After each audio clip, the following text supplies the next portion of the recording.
बुझाए ठंडक लाए सबको भाए जीरा से MTH का जलजीरा जीरा से जीरा से असली रिफ्रेशिंग, असली स्वाद, असली मजा।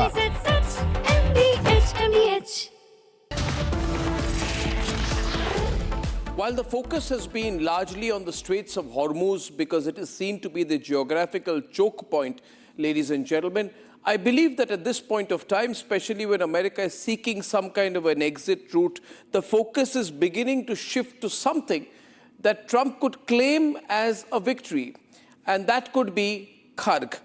What is Kharg? Kharg is an island. It is Iran's primary oil export terminal. It is located 26 kilometers off Iran's coast in the Persian Gulf. It's actually a very small island geographically, but it serves as the main and most important terminal for nearly all of Iran's oil exports, with massive handling capacity for global shipment. So if you take Kharg, or you take over Kharg, or you destroy Kharg, either in which way, you decimate Iran economically. There is no two views about that. This is a really small island geographically, just about 8 kilometers in length and 4 to 5 kilometers in width. It has a total area of just 20 square kilometers. So it's not even a small town. It's very small. But unlike most of Iran's shallow coastline, it allows super tankers to dock easily, making a near-shore but offshore strategic asset for Iran. In a way, this is Iran's mistake because it is in such a volatile region that to locate all of its terminals, so at least 90% of oil traffic as a economic, at one economic point, to put so much emphasis on Kharg, it makes it not Iran's strength but Iran's weakness. Because if someone takes Kharg, then you are targeting the backbone of Iran's oil exports. I repeat again, 90% of Iran's crude oil exports pass through Kharg. And this battle for Donald Trump is about oil, remember. He wants Venezuela for oil. He wanted to target the Greenland region for oil and gas. He believes that if he controls or takes over the Iranian stronghold of oil, then he counterbalances all of China and things change for him economically. So this is a China versus America game in that sense. At its very core, it's Trump's attempts to equalize and counterbalance China. This viewers in India must always understand, because China has got such an advantage over America in recent years in technology, rare earths and others, that the only way for America to come back is to control the energy trade, and that's what Trump is playing. Ladies and gentlemen, this brings me back to Kharg. If Trump is willing to disrupt Kharg, he can remove millions of barrels a day from global supply and spike prices, affecting all major economies in the US. So what he will want to do is control Kharg, not destroy it. If he destroys Kharg, then he affects oil markets for a very, very, very long time. The world will then go into a spin. The Strait of Hormuz region near Kharg Island is equally critical for supplying oil to US allies in Asia and Europe, including Japan and South Korea. So it is against Trump's interest to destroy Kharg. It is in Trump's interest to manage Kharg. It is the crown jewel of the energy network that Iran controls. Kharg is very close to the Strait of Hormuz choke point. If America claims Kharg, it will have leverage over 1/5 of global oil trade. Interestingly, ladies and gentlemen, Kharg has been fleeting in the headlines for the past 24 hours. Here's what Trump said. He said, "We may hit it a few more times just for fun." Trump does nothing for fun. There is a game plan there. There is a deep strategy behind trying to target Kharg. One, America's regime change strategy has flopped. If he goes after Kharg then it's going to be very clear that the initial game plan of killing Ayatollah Khamenei and making sure that his regime change on the ground would have flopped. Then he goes into debilitating Iran and hoping that if he debilitates Iran, if he breaks Iran's oil and economy backbone, because Iran is a very, very rich country in terms of oil deposits, if he's able to break that or take that away, even for a while, then he can go to the American people and say, "I won the war." So the targeting of Kharg and the possible exit strategy for Trump are all very linked. But there is one thing that Trump has not planned for. This is not an economic battle for Iran. This is a battle for survival. And most importantly, Iran is a religious political establishment. Iranian leadership has portrayed this conflict as a defense of its civilization, as a defense of its Islamic political system, of its sovereignty, not just as a military confrontation. In this war, therefore, Iran is not just protecting its oil, it is protecting its religious political establishment, something that Donald Trump would be able to counter or coerce them to give up is going to be very difficult, because on the one side is a military, on the other side are a people who are supporting a religious establishment. And that is the reason, if you see the latest visuals, I'll show you too, why the conflict is only intensifying. First visual, Iran striking Dubai airport and justifying the hit by saying that some of the planes that they have targeted were being operated from there, that they were military planes. Then there is another visual of Israel claiming Iran's Mehrabad airport. They are claiming they have hit Khamenei's plane, the plane that he used to travel in. Ladies and gentlemen, this is the destruction of infrastructure. The justification is that the infrastructure may appear to be civilian, it's actually military.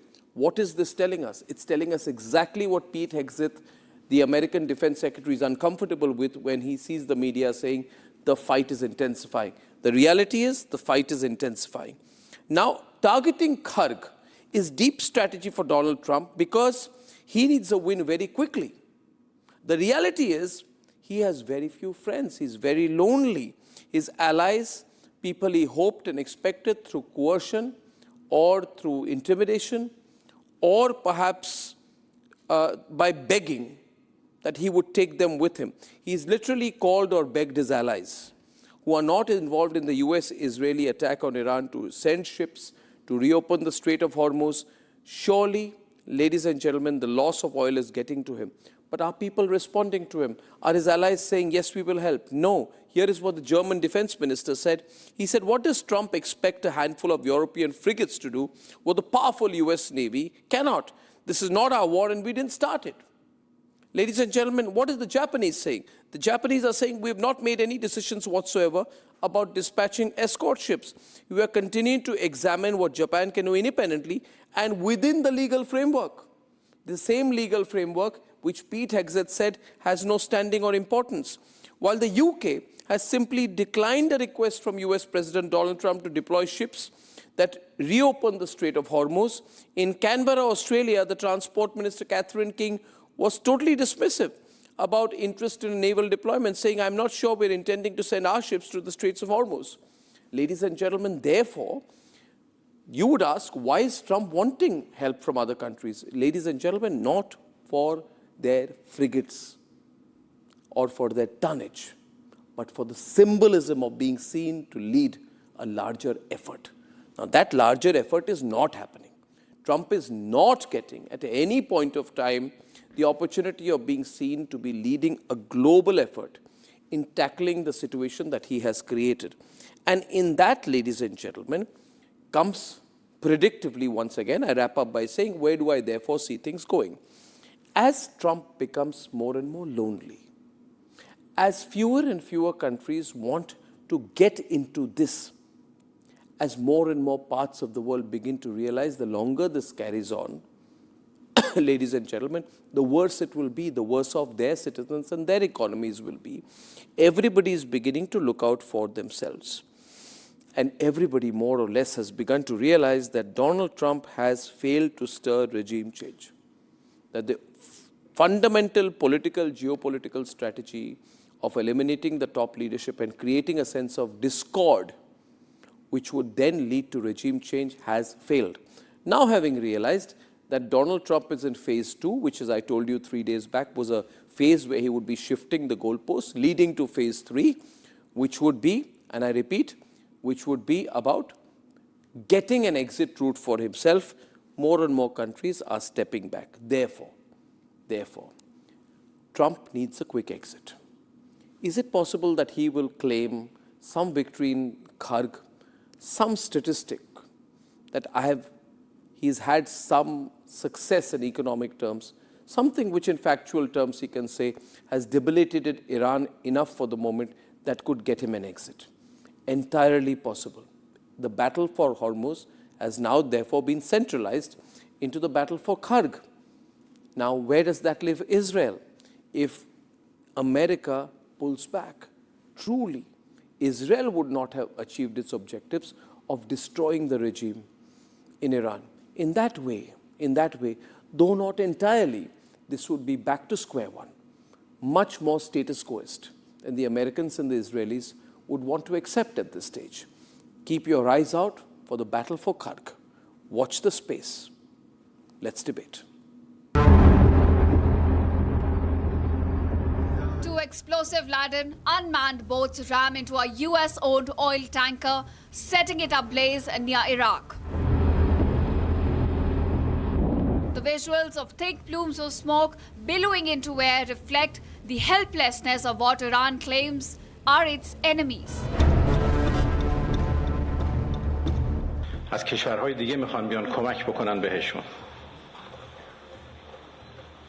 برای اینکه تنگه هرمز همچنان باز بمونه که البته از نظر ما باز هست فقط بسته است به روی دشمنان ما به روی کسانی که به کشور ما تجاوز ناجوانمردانه را انجام دادن و متحدینشون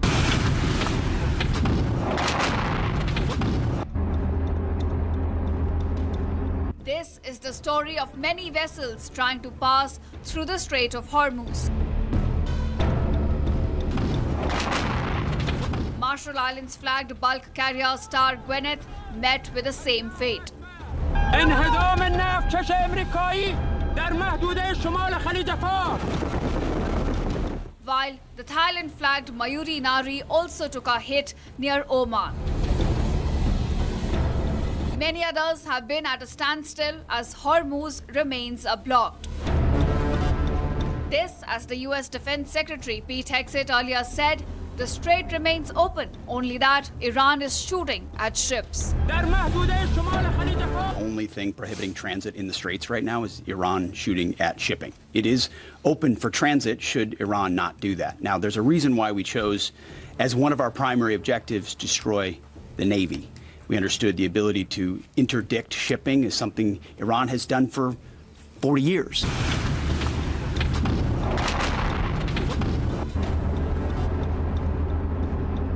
As attacks grow, pressure is also mounting on Donald Trump. Brent crude has now surpassed $100 mark.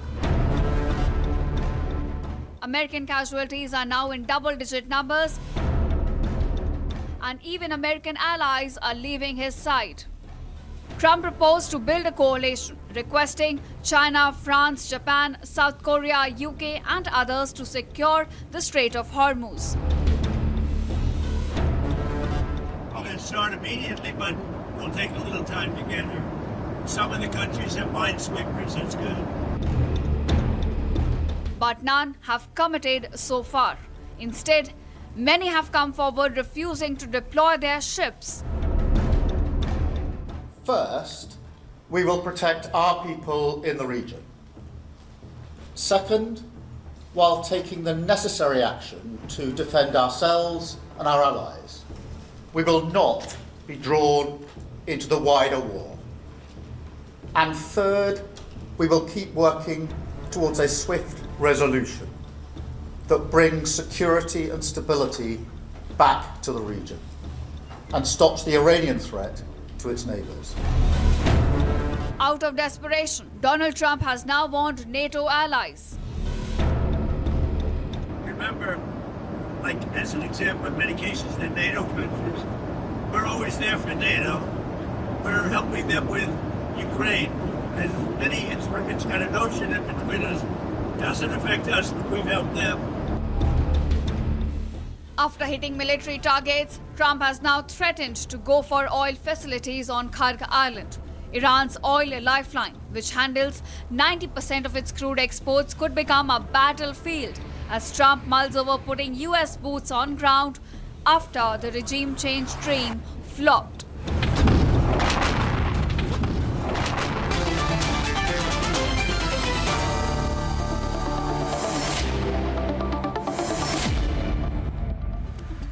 Ladies and gentlemen, General G.D. Bakshi from New Delhi, Gilbert Doctorow from Brussels in Belgium, an international relations expert, Einar Tangen takes a pro-China view, live from Beijing, economic and political expert, Professor Hussein Bakshi, professor at the Middle East Technical University in Ankara from Turkey, John Rossomando is a journalist and well-known geopolitical expert from Washington, D.C., Sierra Clare, foreign policy expert from Los Angeles, James Marlowe, senior journalist from London, and Saurabh Shukla, founder of News Mobile from Washington, D.C. Thank you very much. Ladies and gentlemen, this is a great panel and equally balanced.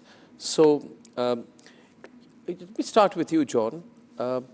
Why are the allies not stepping forward? Trump has been asking all the allies, and he's been constantly calling for countries not directly involved to send ships to reopen the Strait of Hormuz.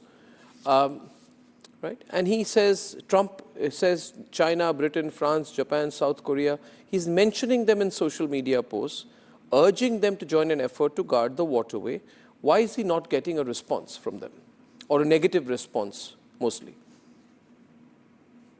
Can you unmute yourself, please, John? I would say that each of those countries have their own interests. I mean, China is an ally of Iran, and so it doesn't want to be seen as siding with America, and it wants the United States to be politically opposed. I mean, I think Trump should be focusing more on a diplomatic pressure with countries that have interests and influence over the Islamic Republic. I think that as far as like Japan's concerned about China, I mean, which is right off its coast.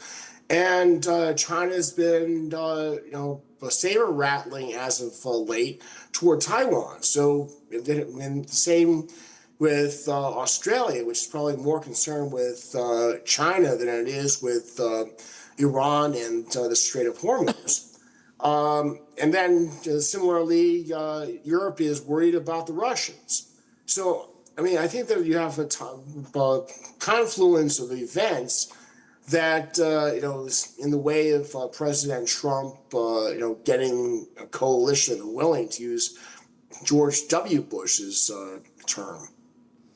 But shouldn't he have planned this out? Let me get you in, Gilbert Doctorow. Shouldn't Trump have planned this out? Realize that if things don't work as per plan A, I'll have to go for plan B. I may not get multilateral assistance. I might put the world into an economic chokehold over Hormuz. My allies might not stand with me. Did he not plan this out? Mr. Doctorow. This wasn't a spontaneous decision of Donald Trump. Of course, he was led into this by hubris, by the easy conquest of Venezuela, by his capture of Maduro in 2 days. This persuaded him that he can do anything he wants, and that his military is as mighty as his minister or his secretary of war, Pete Hegseth, says it is. So he was fooled, I'd say, by this easy recent success. At the same time, the plans for this operation were not invented yesterday. The documents for the logic of all this existed in the Pentagon files, in the drawers of decision makers for several decades. This was a very complicated, multi-layer strategy. It was not a spur-of-the-moment dream of Mr. Trump. Let's get that clear. It is the U.S. military and State Department that are responsible over years of preparing this faulty, deeply faulty attack on Iran. The notion that you have mentioned in passing, that the United States can resolve the issue by taking Kharg Island, is also a deep mistake that's coming from the mouth of Pete Hegseth. And I believe that once the mistake becomes clear, which is a matter of days to weeks ahead of us, he will be fired, as he well should be. Kharg Island is only the port, the point of export. It is not the production centers. They can capture Kharg Island, and I imagine that Tehran will let them do without a fight, because a fight would destroy Kharg Island. So let them take it. They have their hands around nothing. The end of an empty hose. The least that the Iranians have to worry about today is their oil exports. What they have to worry about is Israel using a nuclear bomb against them? That is something to worry about, not whether or not they have revenues. When 800,000 Tehran citizens have fled the city for fear of bombing, who the heck cares about exporting one more drop of oil? I saw raised eyebrows there from among others, James Marlaw, the moment you mentioned the nuclear word. Why did you do that? I mean, it would be insane to even think of using tactical nuclear weapons. But Mr. Doctorow's point isn't wrong, is it? That Kharg doesn't matter as much as it has been made out to be by Trump and his coterie, including Lindsey Graham, who says, he who controls Kharg Island controls the destiny of this war. It's almost like they want to write the endgame in a way that suits them. James. Well, on the point of nuclear weapons, yes, it is wrong. I mean, it's ridiculous to suggest that Israel is the one who's going to use nuclear weapons against Iran. Let's rewind back over here and just remind ourselves how this all started. There was negotiations in Oman just a few weeks ago where the opening line from the Iranian delegation, which included and was led by the Iranian foreign minister, was that we have 460 kilograms worth of 60% of enriched uranium, which is enough to make 11 atomic bombs. Now, that information was transferred back to the president. You don't threaten this American president. Maybe you could have got away with it with Joe Biden. Maybe you could have got away with it with Barack Obama, but not this American president. And this tied in with the intelligence that the Israelis was also passing on to the Americans. Now, what we see clearly is that there is from the Iranian Revolutionary Guard Corps is that there is a major leak, not just from the military, but also from intelligence. When this war opened up, within 60 seconds, the leader was destroyed. Many of his top colleagues were destroyed. The generals of the IRGC were destroyed within 60 seconds. You don't just pinpoint exactly where they're meeting at that precise time. This information was transferred over to the Israelis from the IRGC, or at least a part of it anyway. That's the objective. If you can actually get the IRGC to link in with the people, whenever that may be, in the coming weeks or maybe months, that is where you're going to see the overthrow. This is a war that has been going on for decades, 47 years. The Iranians, when they came to power under this regime, talked about the destruction of Israel, the cancerous of Israel. It's a walking germ. It only has a few more years to live, etc., etc. They threatened Israel with its destruction so many times. And the reason why, and I think that your ambassador said this, or sorry, not your ambassador, the Israeli ambassador to India said this earlier on, because I just caught the tail end of it, is that the reason why this has been brought into the public domain is because Israel kept it in the public domain all this time. The Iranians could have very easily gone ahead with their enriched uranium, weapons grade, and built up ballistic missiles. Well, they built up ballistic missiles, but actually nuclear weapons. They held back, but they could have broke into it within a few weeks. That is exactly why we're in this situation. We didn't have to be in this situation, but we're there because a nuclear Iran is very, very dangerous. How many people actually believe that? None. How many people believe that the United States of America would be destroyed by Iran? Well, I never said the United States would be destroyed by Iran. Iran is actually, if it went ahead with its 11 nuclear weapons, is exactly what it said it was going to do. If the Americans didn't come down on their side, then you've actually got 5 or 6 of those nuclear weapons aimed towards Israel, maybe one towards Jerusalem, maybe one towards the UAE. I mean, it doesn't make sense. If you've actually got Iran right now with these international ballistic missiles, who are they firing at? I mean, besides, I won't go through all the 12 countries, but Qatar is the country that actually backed and hosted the Hamas leaders. So too Turkey. It's actually firing missiles at them. It just doesn't make sense. You can understand against American bases. You can understand against Israel. You can understand maybe against the UAE and perhaps Bahrain because they joined the Abraham Accords. But to hit Qatar, it just wants to create absolute chaos within the Middle East. Why? because it believes that if it brings on chaos, it will bring the al-Mahdi, which is the 12th Imam, their Messiah, the Shiite Messiah, will come, in their view, in their religious view, if there's absolute chaos around the world. That is what we're fighting against, a radical Islamic regime. Mr. Marlow, I'll get our other guests into it because I see a lot of response. But you know, the thing is this, that there are two things. Now, whether there was a miscalculation of going to war or where this ends. Now, whenever we ask where this is going to end without any clarity on where this is going to end or end at all, or whether in a few days or weeks or months and the whole world will go into a tailspin, we hear about you know, the reasons for going to war. And then we also hear Pete Hegseth saying there are no rules of engagement, there are no global institutions, all global institutions are stupid.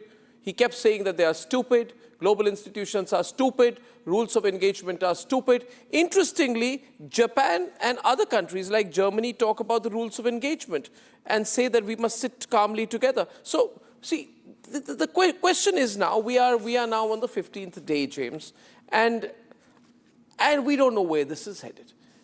Shouldn't America, shouldn't the United States have been able to, at least, at the very least, at the very, very, very least, secure the Strait of Hormuz?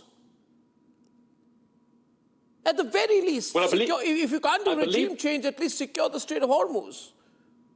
But now we are in a trap. Let me get the other view. Einar, would you like to step in, Einar? Yeah, I would agree with you. The U.S. is alone. I don't know where this useful idiot is coming from. This whole idea that somehow Iran has nuclear weapons, that came from Steve Witkoff, the same person who said he didn't meet with Epstein. Wait a second. There are pictures of him, and then he had to admit it because it was in emails. Not exactly a reliable fellow. But let's address a couple of things. You're absolutely right. Going into Iran thinking it's going to be a cakewalk, knowing that the Straits of Hormuz there, having the CIA and your own military say, what the heck are you doing? Don't do this. But going ahead because you think, well, it'll be a nice diversion and it'll be just the same as Venezuela. Well, and impress everybody with how strong I am. These people will fold like a pack of cards. Well, it didn't happen. In terms of China coming in, this idea that attacking all these oil places, would it hurt China? A little bit, but not much. Why? China gets oil from Russia. There's about 5 to 6 million barrels a day coming from the Middle East. Could that be made up? Well, about half of it could by expanding their own internal production, getting a little bit more out of the pipelines with Russia. But the rest of it, guess what? China has a mountain of coal. They can go, they have 4 billion tons of it. They could go for a long time until they can develop other routes to find oil.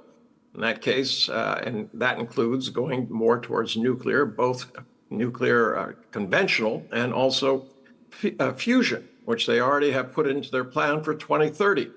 They also have renewables, which they're pushing along.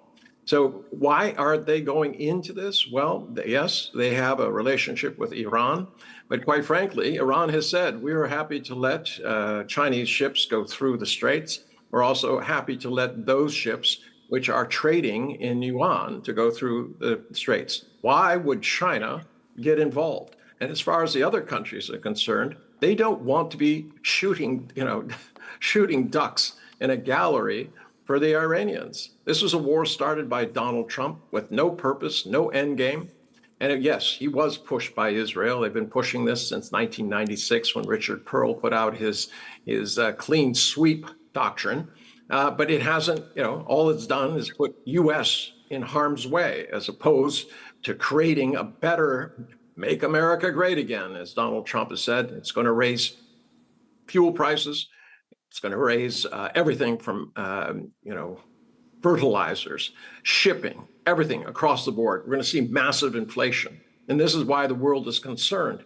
But they just scratching their head why Donald Trump thinks that he can cause a problem and everyone else should solve it, especially after he's been so nice and gentle with all of his supposed friends, allies, and neighbors. So China's enjoying this, right? China is not enjoying it.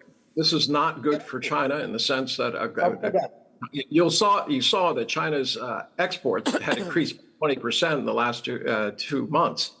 That is something they're pleased about. The idea that that is going to go away is not something they're pleased about. They have their own internal issues about debt, all sorts of things, the real estate industry. They do not need a global downturn caused by irresponsible president of the United States. And let's talk about nuclear weapons. Just one last thing. This nuclear weapons thing is real. What happens when Israel runs out of missiles to defend itself? It should seem inconceivable. It should be, but if they are confronted with a situation where they cannot control the missiles coming in, when they can't defend themselves, you tell me, would Bibi Netanyahu hesitate to push that button? They have 118, at last count, nuclear weapons. All right, those could be used. Maybe 4 or 5, maybe 25. Who knows? One minute. I think are we going a step too far?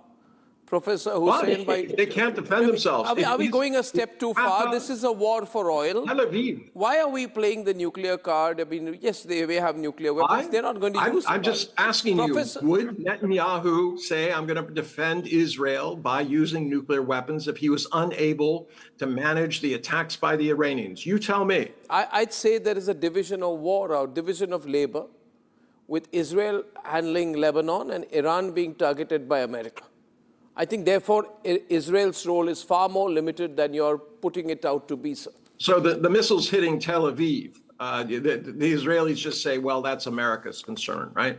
Well, I mean, I had the Israeli ambassador to India in the studio a while back, and by the way, that's a big press conference that's going to happen right now, with Donald Trump is going to address. But I had the Israeli ambassador say, we are the junior partners in this. Professor Hussain Baghchi, you have this big shot, let's take it full frame. There appears to be a huge news conference, a massive news conference that has been organized by US President Donald Trump. I see a lot of figures out there waiting for the press conference. This is a live frame from Washington, D.C. Suddenly we are told that big announcements will be made there. What do you think he's going to say? What's his focus? What's this news conference going to be about, Professor Hussain? Probably he will ask again those NATO countries and Western countries to come to help. Sure.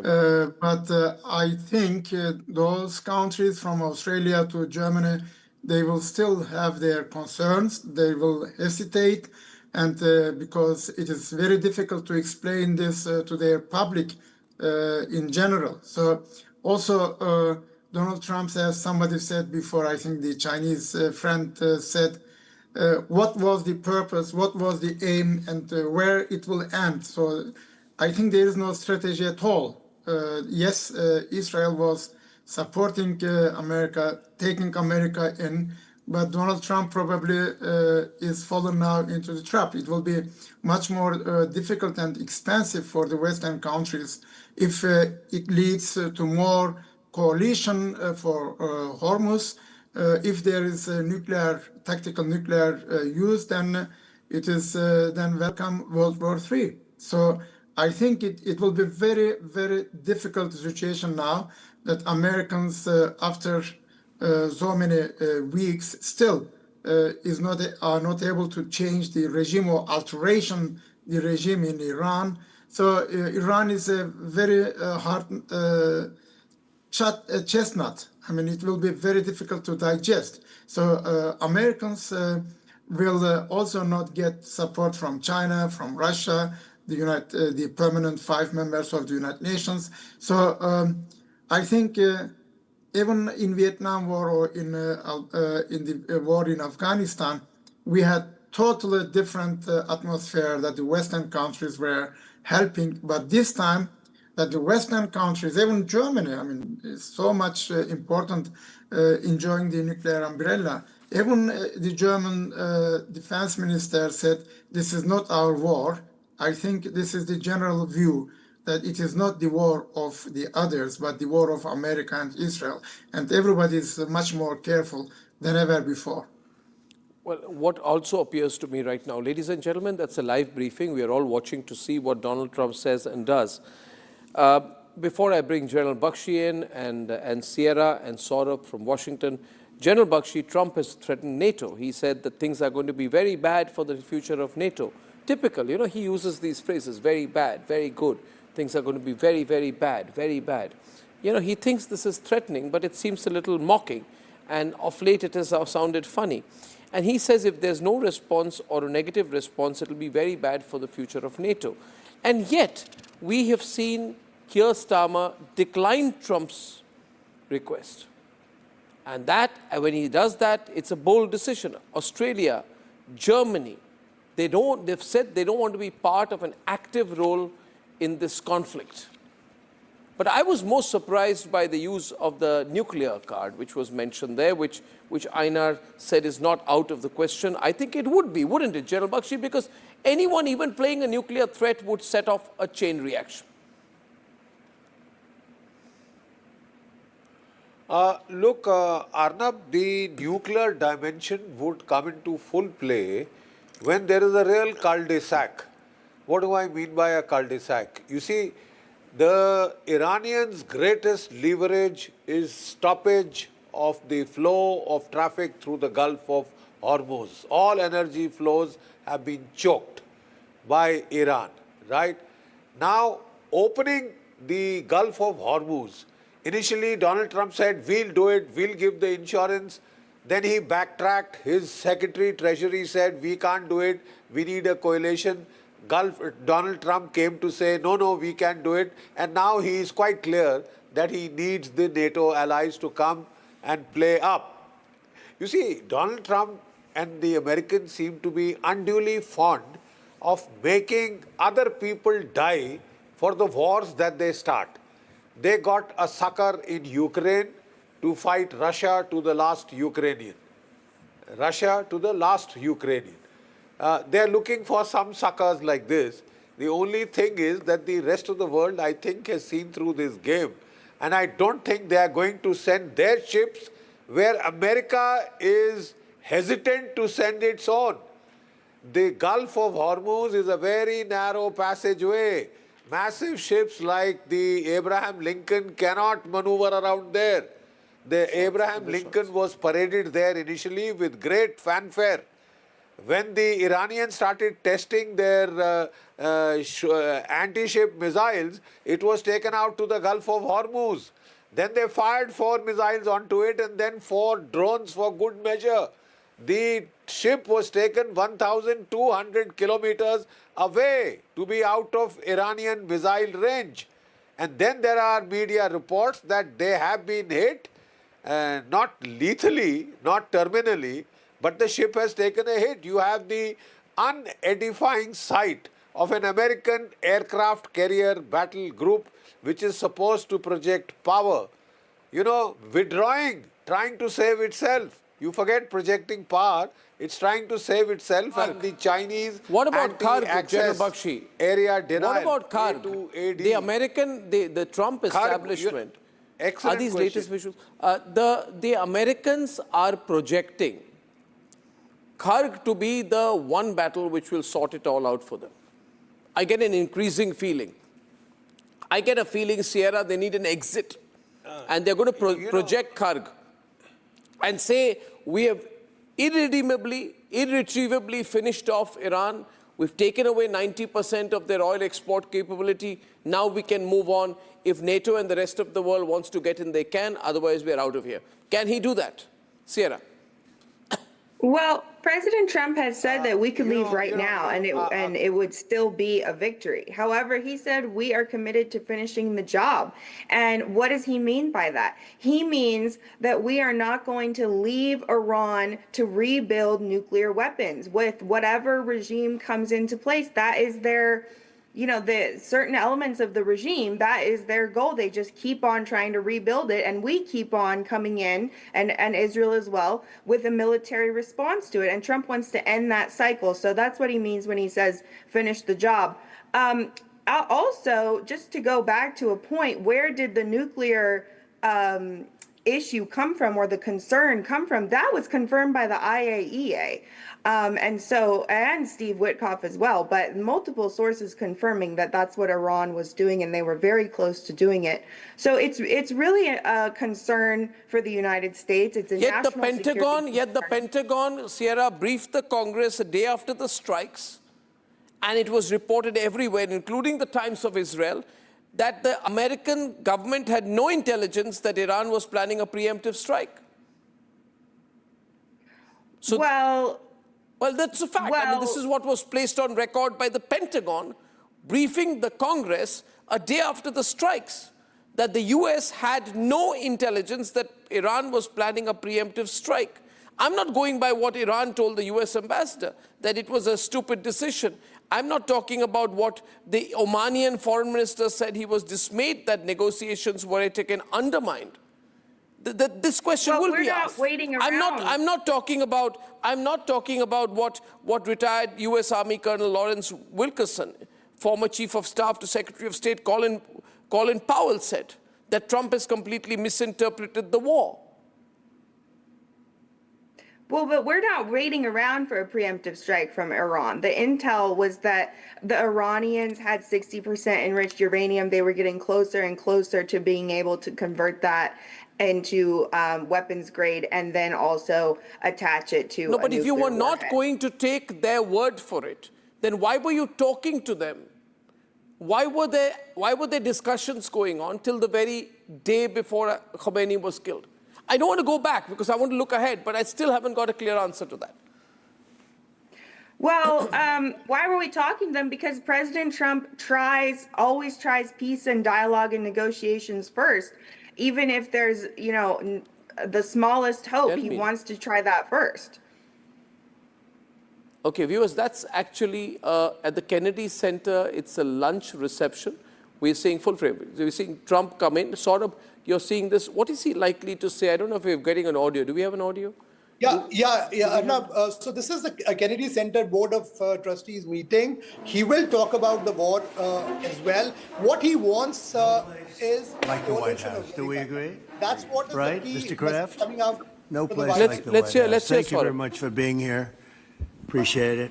And we'll maybe discuss a couple of general topics. This is a board meeting for the Trump Kennedy Center, but we'll go into a couple of other things that we have the media present.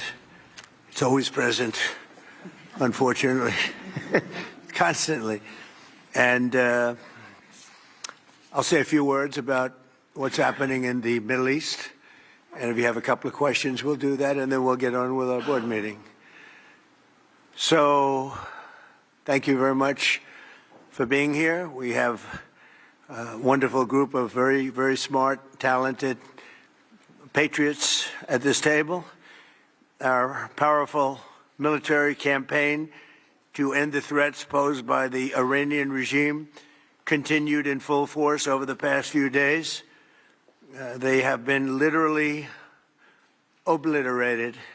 The Air Force is gone. The Navy is gone. Many, many ships have been sunk.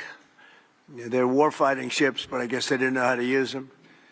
And anti-aircraft is decimated, their radar is gone, and their leaders are gone. Other than that, they're doing quite well. They've been a terror for 47 years, and now I guess the world, through the United States, with the help of Israel, is doing what should have been done many years ago. Should have been done many years ago. Since the beginning of the conflict, we've struck more than 7,000 targets across Iran, and these have been mostly commercial and military targets. We've achieved a 90% reduction in their ballistic missile launches and a 95% reduction in drone attacks. The missiles are trickling in now at very low levels because they don't have too many missiles left. We've also attacked the manufacturing plants, the places where they manufacture the missiles and the drones, and that's going on today. We just hit 3 of them today. And it's getting very hard for them to manufacture. More than 100 Iranian naval vessels have been sunk or destroyed over the last week and a half. That has to be some kind of a record. Additional strikes continue to launch from all directions every single hour. And as you know, we attacked Kharg Island and knocked it literally, destroyed everything on the island except for the area where the oil is. I call it the pipes. We left the pipes. We didn't want to do that, but that we will do that. We can do that on 5 minutes notice. It'll be over. But for purposes of someday rebuilding that country, I guess we did the right thing. But it may not stay that way. Just one simple word and the pipes will be gone too, but it'll take a long time to rebuild that. We are aggressively dismantling Iran's defense industrial base, and ability to rebuild its missiles and drone capability is getting down to close to zero. And we're hammering their capacity to threaten commercial shipping in the Strait of Hormuz with more than 30 mine-laying ships destroyed. We hit, to the best of our knowledge, all of their mine-laying ships. Now they can put them on other types of ships, I guess, and drop them in. But we don't know that any have even been dropped in. We're not sure that any have been. That's a big negative for them if they do it. It's a form of suicide. But we don't know that they have dropped any in. But we've hit all 30 of their ships and destroyed them. They're all at the bottom of the sea. We strongly encourage other nations whose economies depend on the Strait far more than ours. You know, we get less than 1% of our oil from the Strait, and some countries get much more. Japan gets 95%. China gets 90%. Many of the Europeans get quite a bit. South Korea gets 35%. So we want them to come and help us with the Strait. We have it in very good shape. The countries, I said, we've already taken care of Iran, but now, because of the fact that literally a single terrorist can put something in the water or shoot something or shoot a missile, a small missile, and it's fairly close range because it is a tight area, and which is one of the reasons they've always used that as a weapon. Iran has always used that as an economic weapon, and it's not going to be able to be used very long. Numerous countries have told me they're on the way. Some are very enthusiastic about it, and some aren't. Some are countries that we've helped for many, many years. We've protected them from horrible outside sources, and they weren't that enthusiastic. And the level of enthusiasm matters to me. We have some countries where we have 45,000 soldiers, great soldiers, protecting them from harm's way. And we have done a great job. And when we want to know, do you have any minesweepers? Well, would rather not get involved, sir. I said, for 40 years we're protecting you, and you don't want to get involved in something that is very minor. Very few shots going to be taken because they don't have many shots left. But they said, we'd rather not get involved. I just want the fake news media and everybody else to remember that that was said, because I've been a big critic of all of the protecting of countries, because I know that we'll protect them, and if we ever needed help, they won't be there for us. I've just known that for a long period of time, just like I knew about the Strait, that it would be a weapon, which I predicted a long time ago. I predicted all of this stuff. You guys were very generous in that. I predicted all of it. I predicted Osama bin Laden would knock out the World Trade Center. I made that prediction a year before he did it. I said, you better get him. He's a bad guy. I watched him be interviewed one time, and I said, that's a bad guy. You better get him. 1 year before, exactly. I wrote it in a book. You can even check. About a year before the World Trade Center came down, President Clinton actually had a shot at him, and he didn't take it. Unfortunately, I'm not blaming him for that, but he didn't take it. And he ended up knocking down the World Trade Center, but I predicted that too. I predicted a lot of things. We strongly encourage other nations whose economies depend on the Strait for blood. I mean, these people literally need it. 95% of their energy or their oil comes out of the Strait, and they should be in here very happily helping us. And it's incredible. We have such great, we're number one in oil by double now. We drill, baby, drill.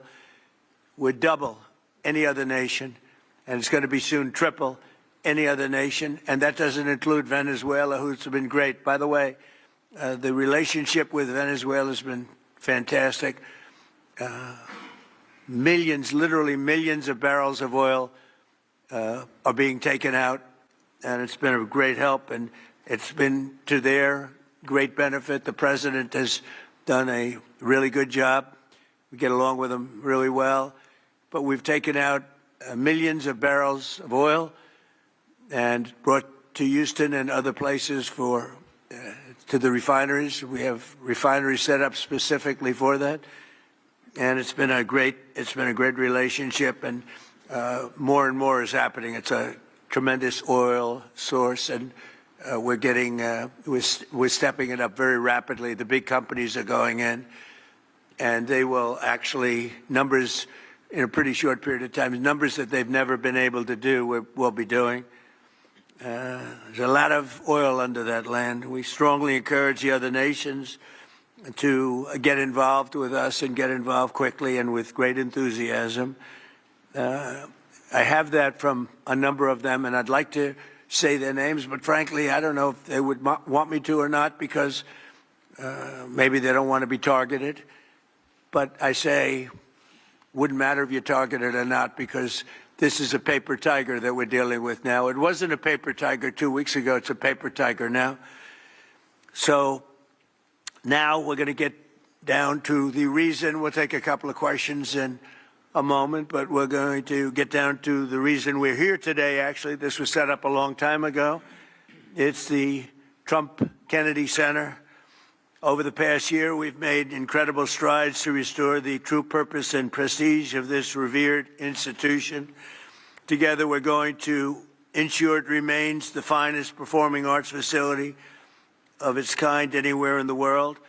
And I don't know that it ever really reached that stage, but it will over a period of time. We're rebuilding it. It's in very, very bad condition. It's been it's been somewhat of a disaster, to be honest with you. It's been let go to hell. That's what they've done. They did a poor job. They spent money in the wrong places.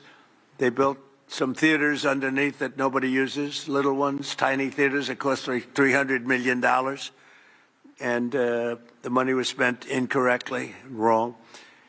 We're dealing with some networks on the possibility of renting those little theaters. Nobody's going to use them. They want the big halls. The halls are going to be incredible. They're in bad shape, but when they're completed, the bones are potentially something that could be unbelievable. So I want to, before we begin, I want to thank Rick Grinnell. He's been a friend of mine for a long time. He's been unbelievable. He was the ambassador, as you know, to Germany. There was no happier woman in the world than Angela Merkel. Angela. She called me, "Thank you, sir, thank you." Although she liked Rick a lot, there was nobody happier that he was no longer going to be the ambassador to Germany. He was difficult for them. He was not your typical ambassador. He was the opposite. He would do what was best for the United States, not for Germany. And I want to tell you, he did a great job. So good that I put him in charge of a thing called intelligence. And something he didn't really want to do, but he did it, and he did it incredibly well. There were a lot of leakers. He found out the leakers. And when he didn't find out who the leaker was in a certain area, he fired everybody. And he went into one room where there was leaks coming out. These are long-term problems that these various places have had. And he said, "Who's the one that leaked this?" And they wouldn't admit it, so he fired the whole room. And he did a good job, I'll tell you. He was very good. And during this transition period, I asked Rick if he would run it. Part of this, I think I've heard the substantial part of it. The rest is usual Trump braggadocio. I mean, it's getting silly beyond a point. I don't know how people bear this. But anyway, so point is, he ends up looking lonelier in this press conference. He ends up attacking the United Kingdom, attacking Germany, mocking Germany, I think. we don't want to get involved. So, your reading, Saurabh? I'll tell you what's happening on the ground, Arnab.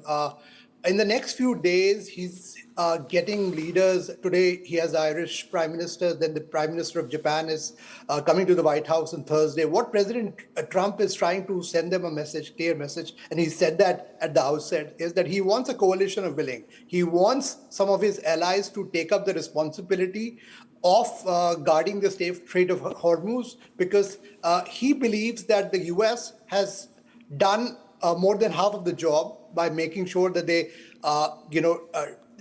dismantle Iran's nuclear infrastructure, its ballistic missile infrastructure. What he wants now is a coalition of willing, where allies come along now, whether it's from Middle East or from Asia, to help him secure that. But that was not the game plan when he started. He's saying, why should John? Hear me out. Just let me complete. The other part is hitting at Kharg. You mentioned that's a very, very strategic move that he did, because the idea was to dry up China's, the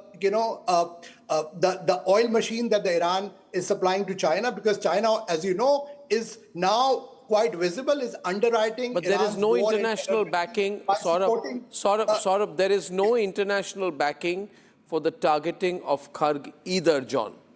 So even in that, I mean, you can keep talking about Kharg, but most countries have said, do not disrupt global oil supplies.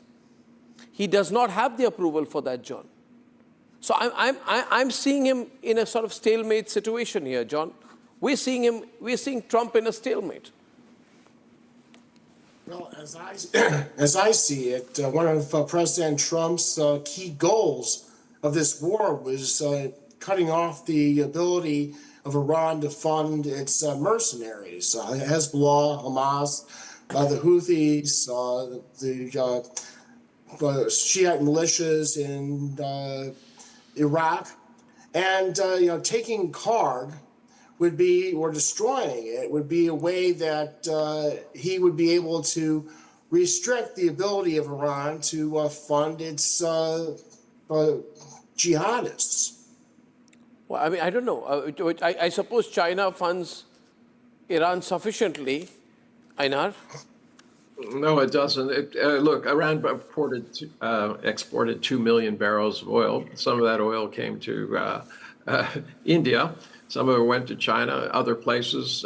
They do refueling at sea and things like that. It's not all going to China. China's major contracts for oil and gas are with the GCC, with Qatar, with Saudi Arabia, Kuwait, etc.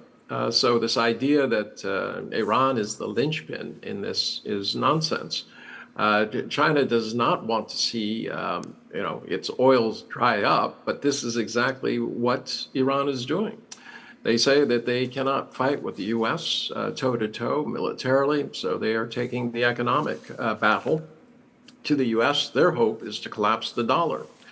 They want to take oil facilities and oil itself off the table, because that will drive inflation and probably result in Donald Trump losing massively in the midterms.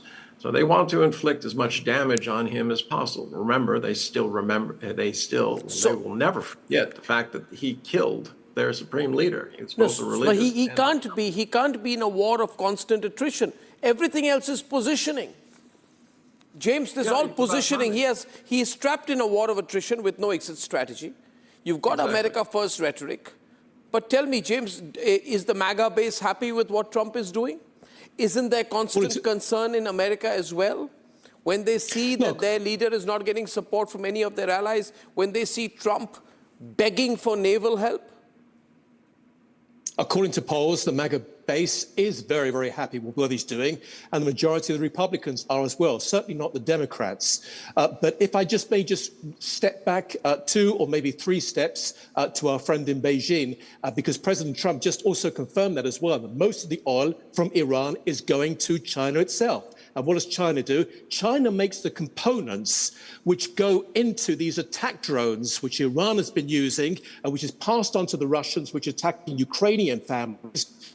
are attacking across the Arab Gulf states and, of course, Israel. And I just had to change my battery because I'm using a device right now where the alarm system, the red alert and missile incoming alerts system going into Israel is going off and has been going off quite a lot for the last couple of hours. So my battery was draining as well. These are attack drones and also ballistic missiles that initially the components are coming from China. In terms of what his exit strategy is, the goal, the objective, the purpose is to weaken this Iranian regime.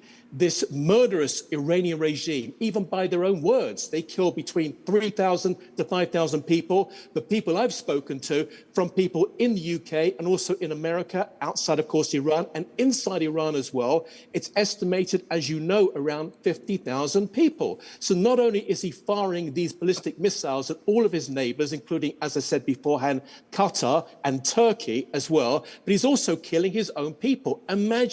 Just imagine a regime such as this with nuclear weapons. And even if he doesn't go to nuclear weapons, whoever is in charge of this, he's still training and backing all of these militias, Hezbollah, Islamic Jihad, Hamas, the Houthis, and others as well. Just in 2025, it is estimated that more than $1 billion was set aside for these proxies. Most of it, of course, went to Hezbollah, who are continuously firing into Israel at this time as well. They were told by Israel, stay out of the war. If you come into this war, we will hit back. And that's exactly what's taking place. So the exit strategy is, of course, to weaken the IRGC, to take out their leaders, so to then make the regime if the real source so of weak trouble, that it will be overthrown. If the real source of trouble is China, and what you're saying, James, I hear this from various places. General Bakshi and Gilbert can respond to this. If the real problem is China, if the technology is coming from China, the money is coming from China, the targets are being defined by China, the broad macro strategy is being made by China, if it is China that is behind this war, then why doesn't Trump call off his visit to China where he's landing on the 31st of this month? The visit is getting delayed, Arnab. I can tell you. Yeah, but it's not been officially delayed yet. It will be, you will hear the visit is getting delayed, and also a small component, it will shrink. So you will see that happening. This is what I'm gathering from my sources. Yeah, so the visit gets delayed.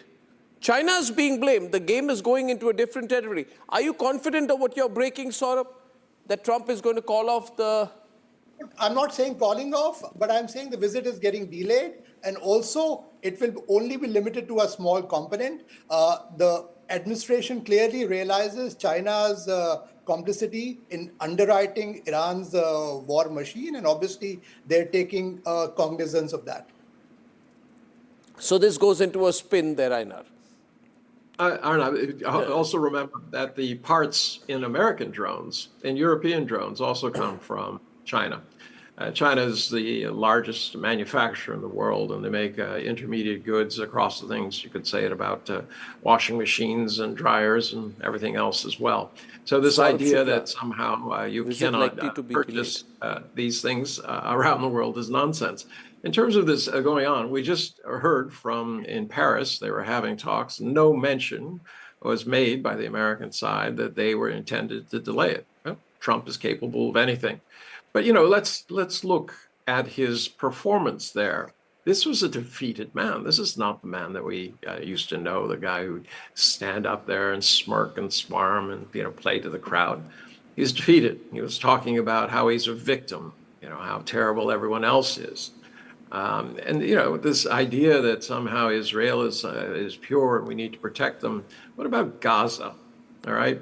And the reason I smirked when my colleagues said 50,000 is because, I mean, the last I heard it was 3. Then somebody tried to say it was 15, 20, and I hear the bidding going up day by day. 50,000 people would be extremely hard to hide in terms of any kinds of death. But I guess Israel would know that after killing 70,000. But that was in the open, and we all saw it. No, but again, viewers, if you're watching this, I saw a lot of big claims there. General Bakshi, by him saying we have hit 7,000 targets, they are finished, their navy is finished, their commercial systems are finished, their manufacturing bases are finished. They can't manufacture any drones, but the strikes from Iran only seem to be increasing and intensifying, right? So I'm not understanding. A lot of big talk today, a lot of big talk, General Bakshi, but the maths does not work. The Americans are firing $4 million Patriots and THAAD interceptors to shoot down $15,000 Shahid Iranian drones. There's a mathematics challenge here that the Americans are losing very, very badly. In 2 weeks, the Americans have used several years' worth of Tomahawk missiles. To go ahead and say that there is nothing left to target is a self-inflicted defeat. If there are no targets left, if there is no manufacturing base left, John, Sierra, James, let's be realistic. Why do we see these pictures of very targeted strikes from Iran? 15 days into the war, not able to prove here that you have anything but an edge. Well, as John Paul Jones said, we have only begun to fight.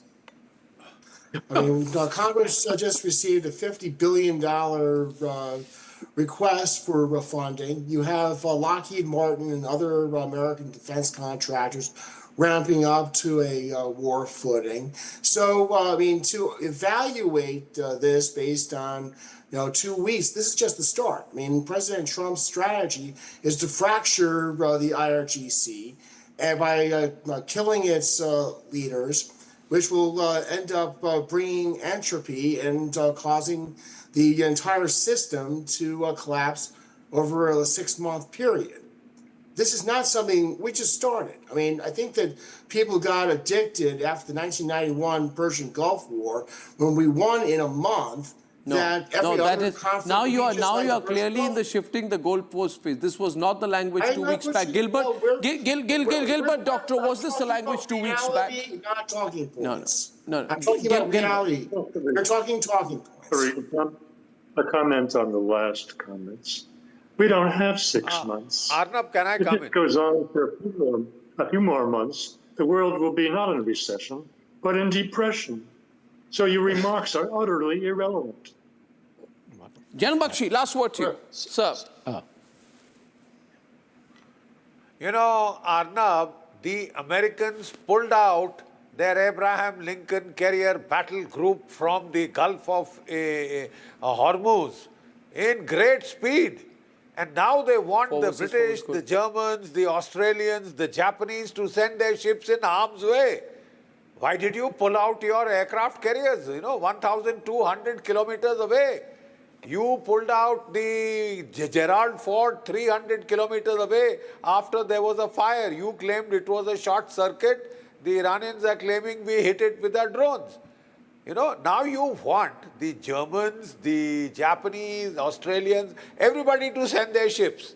You start the war, you want the other people to do the dying. That's number one. Apropos the grand solution of the Kharg Island, even the Iraqis during the tanker war tried to take the Kharg Island and they failed. It's easier said than done. You are getting the Tripoli, attack. The Iraqis never actually tried to take the island. They bombed it a few times, but they didn't. Oh yes, because the island was very well defended. Because the island was very well defended, and if you think it's going to be another cakewalk, I'm afraid you are in for another reality check. They haven't. Right? You want to put the Marines in the harm's way? Your choice. The Iranians are saying we are looking forward. I hope you know what the Iranians are saying. We are keenly looking forward to your boots in the ground. That's what the Iranians are saying. And you think they leave the Kharg Island undefended and there'll not be a price to pay? If your Tripoli comes into the Gulf of Hormuz from where the Abraham Lincoln has fled Sir, that is the exact military It hasn't term. been They fled. have fled. I mean, we've known to save since their before John, let's just wrap this up by saying as we move to day 16, as we move to day 16, as we move to day 16, in the third week of the war, day 16, this is sounding like a plan with no finish line.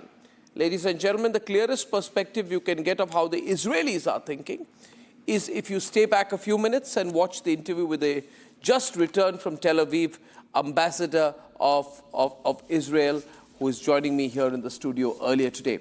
Thank you very much for watching. If you want the full press conference, press briefing of Donald Trump, you can tune in to republicworld.com, where we have a live stream going on that. See you tomorrow. Good night and goodbye.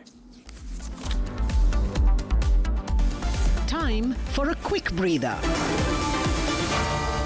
Arnab will be right back with the debate. प्यास बुझाए ठंडक लाए सबको भाए जीरा से MTH का जलजीरा जीरा से जीरा से असली रिफ्रेशिंग, असली स्वाद, असली मजा।